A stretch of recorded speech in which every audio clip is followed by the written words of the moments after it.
copyrighted program created for the Rio Grande Oil Company. Los Angeles Police calling all cars, attention all cars. Special attention all Los Angeles County Sheriff's cars. Broadcast 99. Regarding two men wanted for robbery and murder. They're driving a Chrysler Roadster. Last seen in the vicinity of Topanga Canyon, heading north on Roosevelt Highway. These men are armed, so watch your step. That's all. Rosenquist.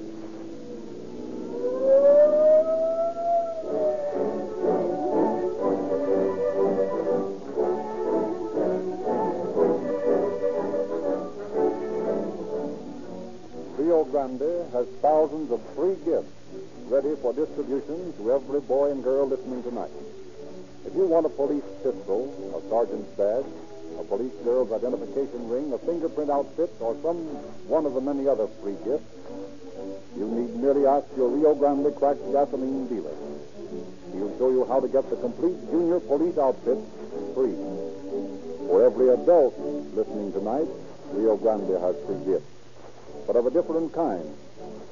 When you fill up with Rio Grande cracked gasoline, you get extra speed, extra power, extra energy to meet emergencies, extra fast starting, and all these extras are free because you pay no more for Rio Grande cracked gasoline with tetraethyl than for uncracked gasoline which lacks these extra features. Because of the patented cracking process used exclusively by Rio Grande, every drop of cracked gasoline is broken up into tiny atoms which burn evenly to give lightning-like acceleration. In other gasolines refined by cheaper processes, there is bound to be considerable waste from unburned fuel. Every drop of cracked gasoline turns into power. Nothing is wasted. That's why it actually costs you less per mile to enjoy police car performance in your own car. You get more for your money when you buy Rio Grande cracked, a gasoline that powers more police cars and emergency equipment than any other brand.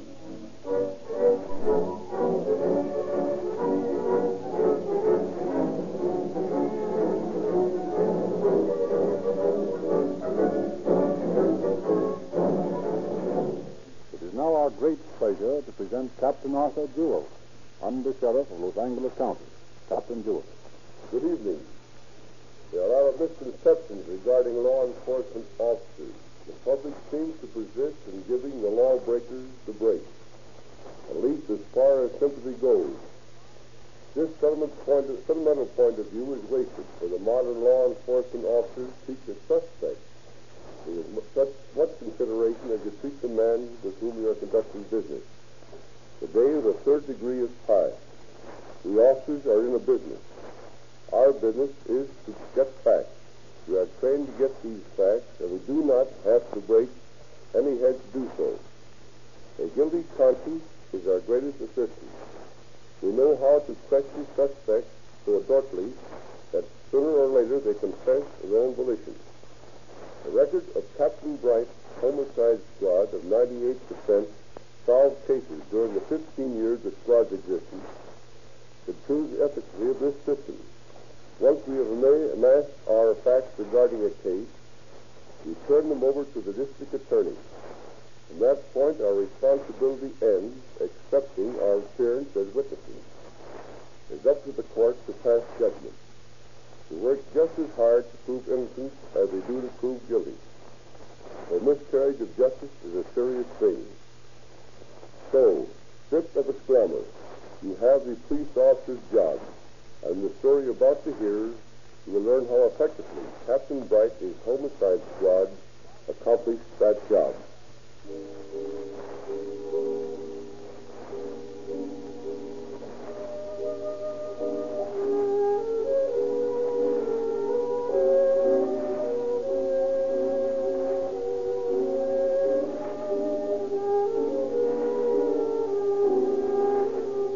It is 3 o'clock on a crisp November morning in 1929.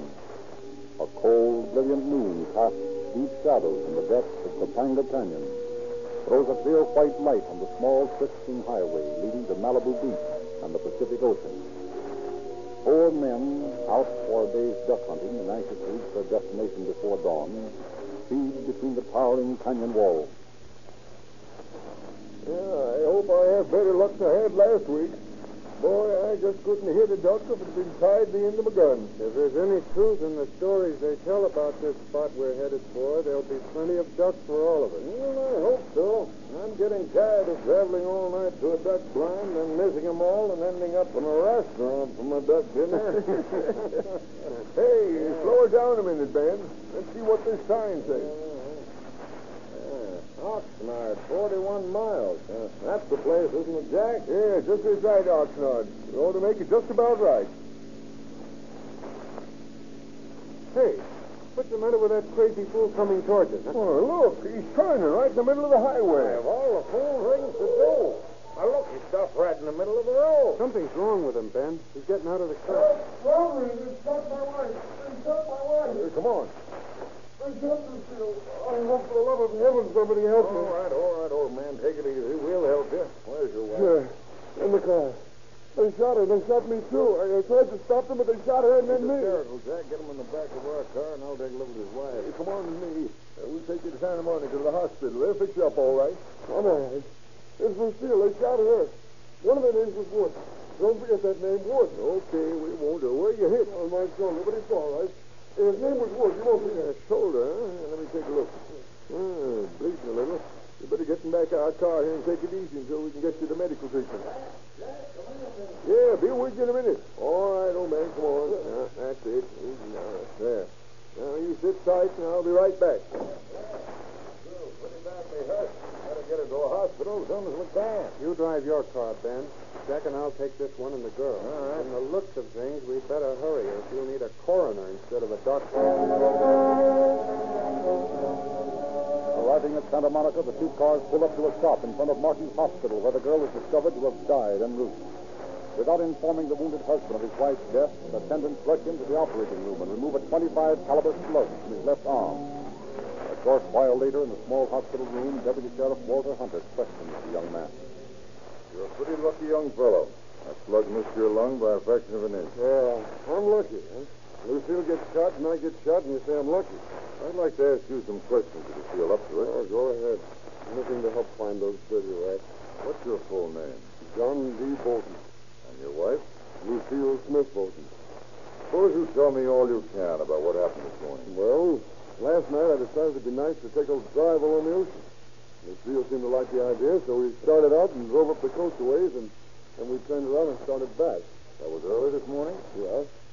Well, anyway, we came back by way of Roosevelt Highway, and after we've been driving a while, we noticed a Chrysler Roadster right behind us. What was it doing? Well, it wasn't exactly doing anything, but it passed us once and then let us pass it, and it made us both kind of nervous. Now, what happened next? Well, we were still just driving along, and all of a sudden this Chrysler comes up alongside and heads us off to the side. I told Lucille to sit tight that it was probably a holdup. What did the other car do? Well, it pulled up right in front of my car, and two men got out. Did you see them well? Sure, the lights of my car were right on them. Well, there were two of them. One a tall, slim fella, and the other a short, kind of a chunky guy. I think he was a Mexican. Well, the tall one came over to the side I was sitting on and said it was the right side. Who was driving your car? My wife. We changed back to Roosevelt. Oh, I see. All right. Go ahead with the story. Well, this tall guy asked me for my money, and I got out my wallet and gave it to him. He took the money in it, $26, and then he threw the wallet back in my lap. I told him I had some small change in my pocket, and he said he didn't want it, so I just... And what happened then? Oh, that's where the trouble started. Just as they were about to leave, my wife said to the tall guy, "Isn't your name Wood?" And at that, the Mexican said, "You better get them, plug them." And the tall fellow pulled the trigger on his gun and shot Lucille. What did you do? Oh, I don't know exactly. I was so scared that I think I asked him please not to shoot me more, and then this tall guy reached in and shot Lucille again. I tried to grab his arm, and he let me have it in the shoulder. He had to lean all the way across you to shoot the last shot at your wife, didn't he? Yes? Couldn't you have grabbed the gun and kept him from doing it? Oh, I suppose so. But I tell you, I was so frightened I didn't know what it was doing.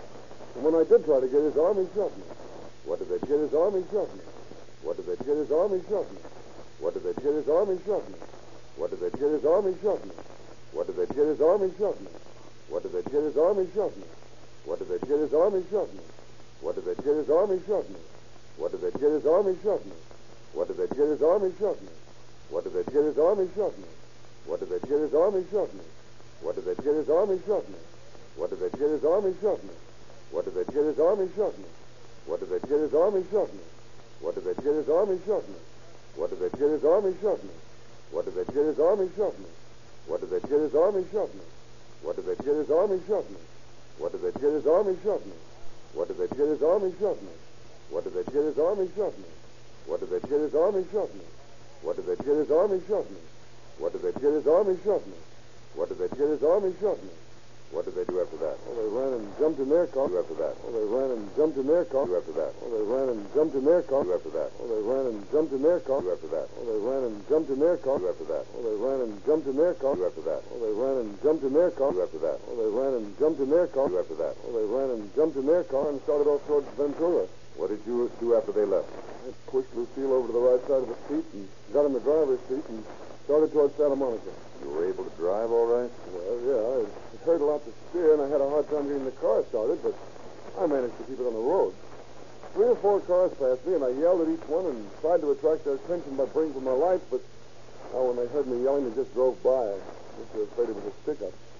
Well, anyway, finally I stopped, and you know the rest. Haven't I seen you before somewhere? Well, I don't know. You might have, I suppose. Tell me. You carry a gun? No. Have you a license to carry? No. That's funny. I'd swear that I'd seen you up at the sheriff's office trying to get a permit to carry a gun. Well, you haven't. I've never had a gun. Go in and ask Lucille. She knows I haven't got a gun. She knows who this fellow Woods is, too. She can tell you all about it. You know anyone by that name? No, but Lucille might have met him at the dance hall. She teaches dancing. Now, one more thing, Mr. Bolton. If this man who shot your wife leaned way into the car, there might be fingerprints somewhere, mightn't there? Yeah, yes, on the door of the car, I guess. He had his left hand on it. That's fine. It might be of great assistance in finding out who the man is. No, wait a minute. Come to think of it, he wore chamois gloves. No, there wouldn't be any prints. He wore gloves. You're certain of that? Sure, I'm certain. Why don't you ask Lucille in the next room there? She'll probably tell you who the guy is. He's probably some tramp friend of hers.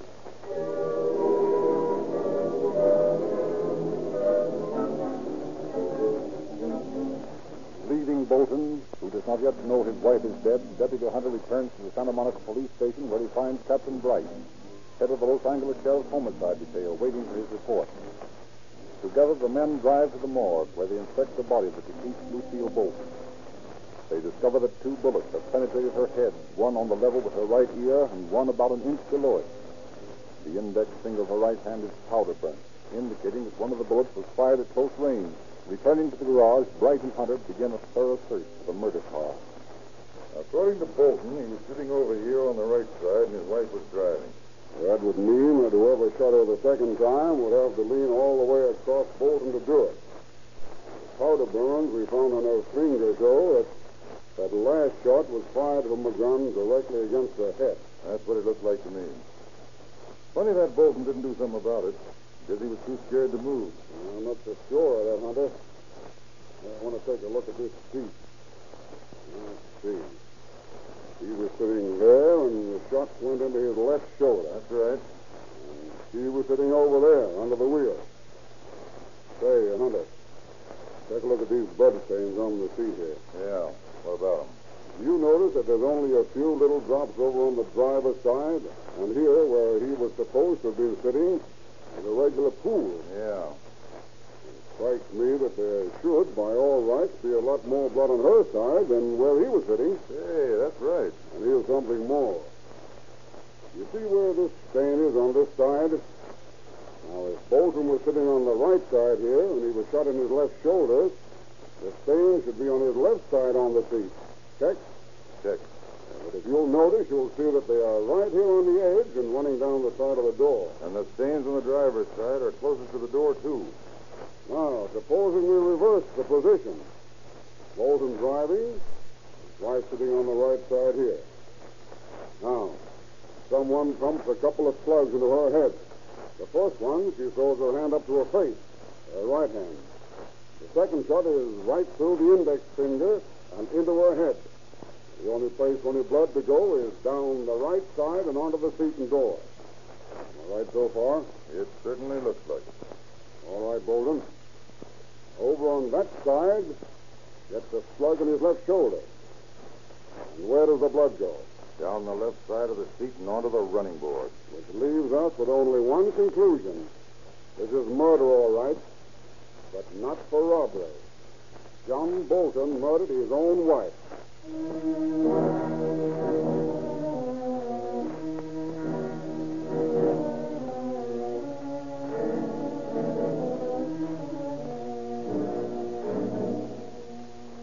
As a result of Captain Bright's discovery, Bolton is taken to the Los Angeles County Jail and lodged in Hospital Ward 110. Meanwhile, Captain Bright, in company with Hunter and 3 other deputies, drive out to the supposed scene of the shooting. Look for any clues that might be there. Return to Los Angeles empty-handed. Upon the return, Bright assigns deputies Hunter and Zahar the task of searching Bolton's apartment, instructing them to pick up every article of clothing, all letters, everything that might prove to be important. What kind of a bullet they take out of Bolton's arm? 25 caliber slug. Well, here's another one in the sink. And then Bolton told me he'd never own a gun. Here's just the box I'm looking for. I'll bet $1 to a dime this key I've got will open this tin box. Here, let me try it. Hey, you're right. Let's see now. Here's a couple of pawn tickets, some cash. That looks like a couple of insurance policies. Yeah, let's see. They're made out to Lucille Smith Bolton, one for $5,000 and one for $10,000. That's quite a bit of insurance for a guy to carry on his wife. You said it. I think we'd better take this stuff into Captain Bright and see what he says about it. I have a feeling that this insurance is going to throw a lot of light on this thing. It might even be a little thing like the motive.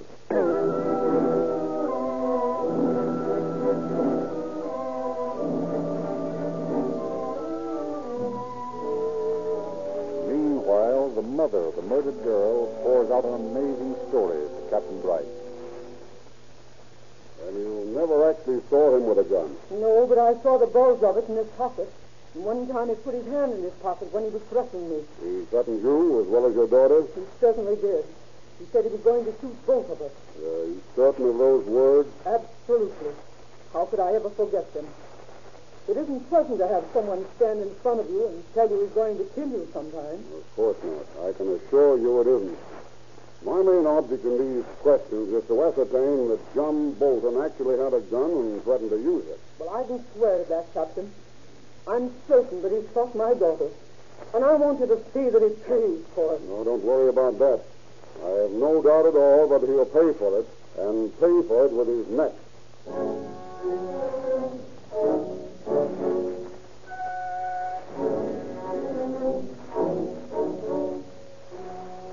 Quizzing of numerous witnesses brings always the same answer. Bolton has been seen with a gun, one that fits the description of a murder gun, but Bolton himself refuses to change his story of the shooting. Calmly, he faces repeated barrages of questions. Always he says the same thing, that if Lucille were alive, she would verify his statement. From an intimate of his, they learn... I figured he bumped her off. He was always talking about what a heel she was and how he was going to get rid of her pretty soon. When did you last see Bolton? Wednesday night. That would be the night of the shooting? Yeah, that's right. Did you say anything unusual that night? Well, he asked me a couple of times if I'd like to make $100. What did you say to that? Naturally, I told him it'd be okay with me if it was on the level. Yeah.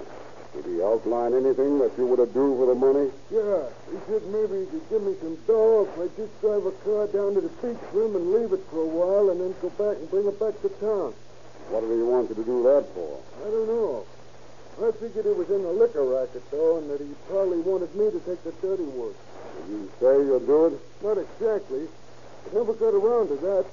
But once in the evening, he ups and says to me, "What would you do for $10,000? I told him I thought he was nuts and asked him what he meant, but he wouldn't say no more. Did he always drive his own car? No, he had a guy chauffeuring for him. Know his name? No, but I think it was Eddie something. I figured it might be Eddie Woods when I read about it in the paper. Do you know an Eddie Woods? No, like I told you. I just sort of figured that this guy driving for Johnny might be the fellow he was trying to pin the shooting on. John's that kind of a guy. Oh, I think that's all.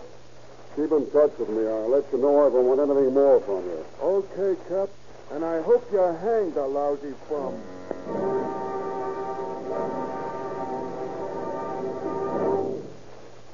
Bolton, you told us the other day that you didn't know anyone by the name of Woods. Is that right? Sure, that's right. But as a matter of fact, the man you had driving for you is named Woods, isn't he? He is not. What is his name? Johnson. Ed Johnson. You're absolutely sure that his name isn't Woods? Eddie Woods? Of course I'm sure. You know, Bolton, things are going to be plenty tough for you if you don't tell us the truth.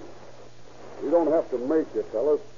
But when you get in court and face some of the people who are going to testify against you, it's going to be hard for you to think up the right answer. Now, I suppose you have plenty of people who'd like to see me go up for this, but they can't prove anything. We can prove that you owned the gun and showed it to several people at different times.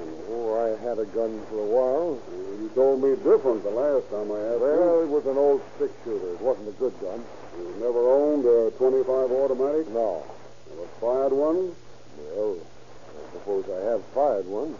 What do you mean you suppose you have fired one? Well, just that. I don't remember. Did you ever have occasion to have a .25 caliber bullet in your possession? No. You never fired a .25 bullet and saved the slug? No, didn't I just tell you that I didn't have an automatic? You told me that you never had a gun a little while ago. You know what an automatic of this type looks like? What type? Well, the kind that killed your wife. I don't know what kind killed her here. Did you see it when the man leaned across you to shoot her? No, I couldn't see it. Bolton, I'm going to tell you a few of the things that we know about you that you don't think we do. In the first place, you threatened to kill your wife several I times. did not. I was only... Just a minute, Bolton. I'll do the talking for a minute. You just listen. All right. Go ahead. We also know that you were in possession of an automatic that tallies with the type of gun that killed your wife and wounded you. Thirdly, we have a man who will tell the court how you offered him $100 to drive your car down to the beach and leave it for a while, then bring it back to town. Yeah, who's that? Never mind who it is. He's all set to testify if we need him. I don't see how that proves anything anyway. That's all right with us, Bolton. We also know that you asked this same man what he'd do for $10,000. What did you mean by that? I don't remember ever having said that. You had your wife insured for about that much, didn't you? About that, yes. Yet you didn't drive her out to the beach that night and shoot her first, then yourself, so to be able to collect this insurance and also get rid of her? No, I did not. You didn't figure that by telling us about a man named Woods, we might get the wrong person for the crime? No. Where'd you get the car you were driving that night? From a friend of mine. You rent it? No, a friend of mine asked me to drive it. I wanted to sell it to him. But you were in the habit of renting cars, weren't you? Well, yes, I suppose so. In fact, you rented a different one almost every night. Yes. What was your idea in doing that? I was trying to impress people that I had lots of dough. If you haven't? Oh, I've got enough. Enough for what? Enough to live on without having to worry too much. Enough to live on without the money from your wife's insurance? Yes, of course. And you still insist that you were held up and that your wife was shot by the man who robbed her? Yes, because that's the truth. All right, then. I guess there's no use in asking anything more. All I can say is this. It's going to be plenty tough scrap when you get into court. All right. Take you back to the cell, Sergeant.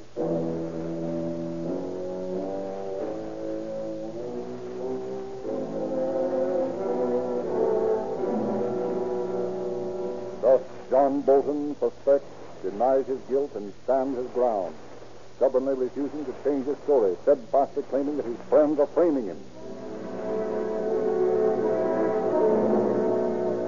Finally, on December 19th, just 40 days after the shooting of Lucille Bolton, John Bolton goes on trial. This witness has a direct bearing on this case, counsel. He has, Your Honor. Very well. You may call him. Mr. Diverta, will you step over here, please? Very sure. You solemnly swear the testimony you're about to give in this court is true, the whole truth, nothing but the truth, so help you God. Sure I do. Mr. Diverta, I'm going to ask you a few questions. I want you to think very carefully before you answer them. You are aware, are you not, that the life of a fellow man may rest upon what you say here this afternoon? Yes, sir. All right.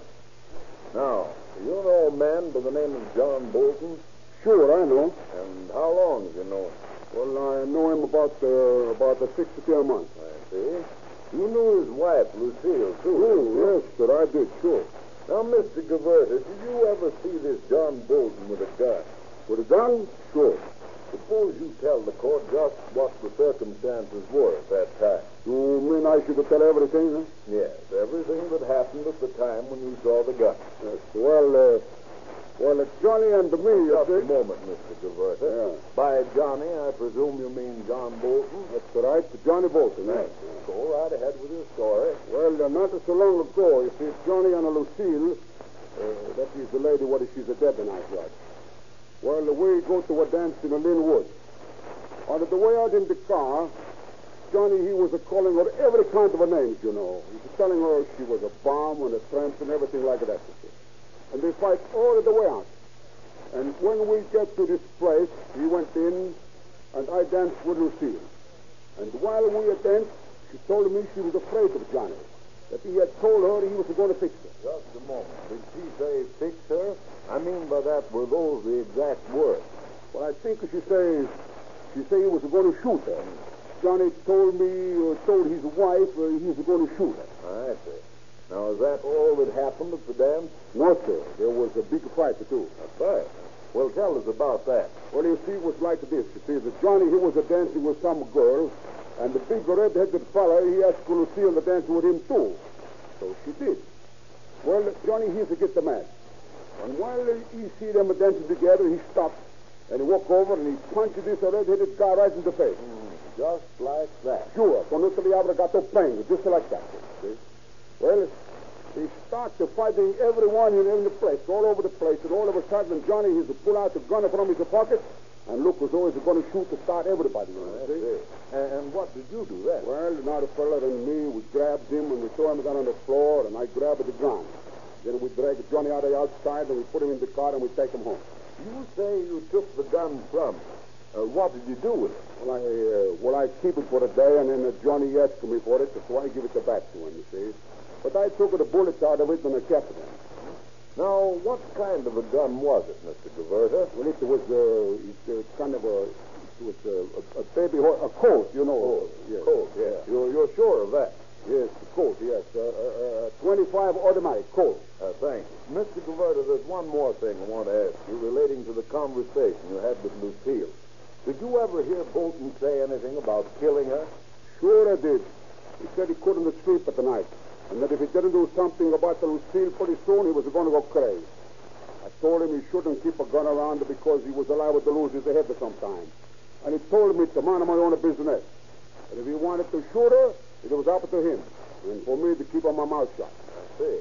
Now, you say he kept his gun around the house. Sure, all of the time.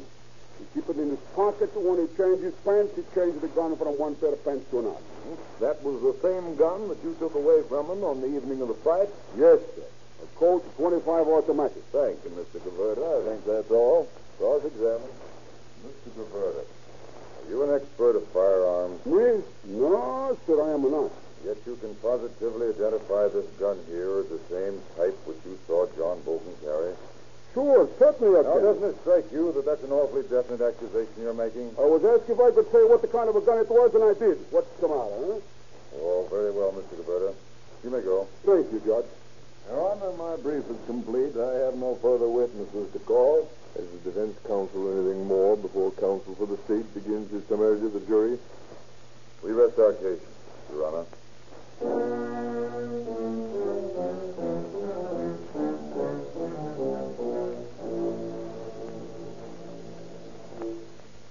John Bolton, the jury has seen fit to find you guilty of murder in the second degree. I cannot sentence you to die for your crime, but I can give you the maximum sentence prescribed by law, and that I will give you. I sentence you to spend the rest of your natural life in San Quentin Penitentiary.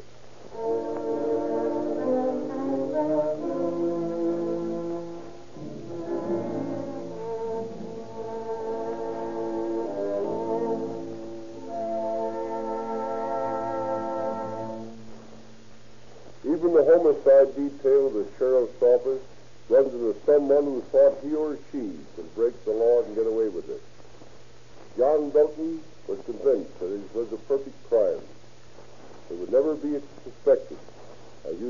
see by tonight's story that only was suspected, but he received life imprisonment for his trouble. This department, our methods of drilling a suspect are not of the fiction story type. We do not use third degrees, threatening or promising. It's been proven over a long period of time that given enough rope, a guilty man will hang himself. That is exactly what we do. Let the man talk as long as he wants to, and then, by repeatedly asking him the same questions, break his story. If the suspect is lying, he soon finds that the 100 or so questions he answers one day, today, are pretty hard to remember the next day. He's telling the truth. That fact is quickly apparent. Thank you, Captain Jewell. Ladies and gentlemen, every day you hear the shriek of police sirens. You see police cars and fire engines tearing past you at top speed to rescue someone from danger. To meet so many emergencies every day requires an unusual gasoline. Ordinary gasoline will sputter and balk and fail when you clamp the throttle to the floor. Out of all the gasolines on this market, Rio Grande Cracked has been chosen to power more police cars and emergency engines than any other gasoline. When you drive into the Rio Grande service station to get your free copy of the Calling All Cars news and to select a free gift for your boy or girl, fill your tank with the same cracked gasoline police cars use, so you can meet your own daily driving emergencies with police car performance.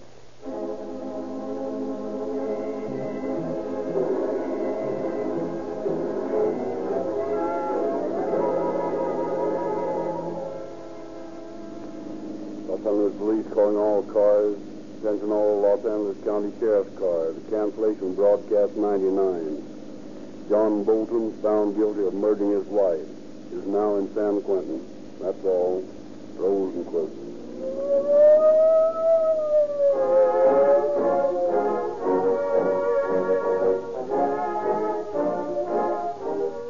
The United States Army and Navy have placed their motor oil contract with Sinclair for the same Sinclair motor oil your Rio Grande dealer sells in tamper-proof, oversized cans for only 25 cents a quart.